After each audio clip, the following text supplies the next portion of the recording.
എന്നെ ഇവനെ ഇന്നലെ രാത്രിയിലെ ബഹളത്തിന് അവര് കണ്ടോ ഇല്ലയോ എന്ന് പറയാൻ പറ്റില്ല. ഞങ്ങളെ തിരിച്ചറിഞ്ഞാൽ കംപ്ലീറ്റ് പോയി. നീ പോയാ മതി. അയ്യോ എന്റെ ദൈവമേ.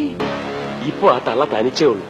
ആരേലും വരുന്നതിന് മുമ്പ് അവരെ അടിച്ചൊതുക്കി ചാക്കി കയറണം. നിനക്കതിനുള്ള കഴിവുണ്ട്. നീ പോയാ മതി. അയ്യോ എന്റെ ദൈവമേ.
അവന് വെട്ടുകൊണ്ട് കാണുമോ?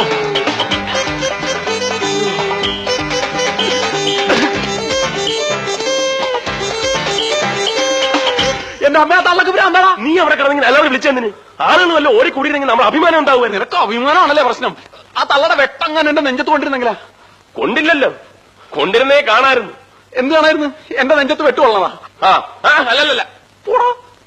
നീ ഇപ്പൊ ചൂടാവുന്നുണ്ടാ? നീ തന്നെയല്ലേ പറഞ്ഞു നിന്റെ മുത്തശ്ശിയാണ് വളച്ച വളയുമെന്നൊക്കെ. അങ്ങനെ പറഞ്ഞെന്ന് വിചാരിച്ച് ഒരാപത്ത് വരുമ്പോ ഓടിക്കളയാവോ? എടാ അവരാപത്താണെന്ന് ഞങ്ങൾക്ക് മനസ്സിലാവണ്ടേ? നീ അവരെ വളയ്ക്കാണെന്നല്ലേ ഞങ്ങൾ വിചാരിച്ചത്. പോടാ ചതിയന്മാരെ തെണ്ടികളെ. ഗോവിന്ദൻകുട്ടി, ഇനി എന്തായാലും നമ്മൾ പിന്മാറുന്ന പ്രശ്നമില്ല. അവൾ ഈ നാട്ടിൽ കാല് കുത്തി അന്ന് മുതൽ അവള് നമ്മുടേതായി. ഇനി അവളെ വിവാഹം കഴിക്കുന്നത് നമ്മൾ തന്നെ ആയിരിക്കും. നമ്മളോ? നമ്മള് 3-4 പേരില്ലടാ. അതിനെന്താ? പഞ്ചപാണ്ഡവന്മാർ 4 പേരും കൂടിയല്ലേ പണ്ട് ദമയന്തിയെ കിട്ടിയത്? ദമയന്തി അല്ലടാ, കുന്തി. കുന്തിയെങ്കിൽ കുന്തി കെട്ടിയല്ലോ. അതേപോലെ എവളും ചെയ്യട്ടെ അല്ലേ മഹാദേവ? ഓടാ.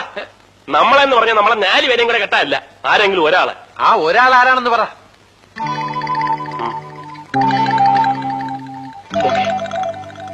നിങ്ങൾക്കൊക്കെ ബുദ്ധിമുട്ടാണെങ്കിൽ അത് ഞാൻ ഏറ്റു. അയ്യടാ, നീ അങ്ങനെ തനിക്ക് ബുദ്ധിമുട്ടണ്ട, ഞങ്ങളൊക്കെ ബുദ്ധിമുട്ടാൻ തയ്യാറാണ്.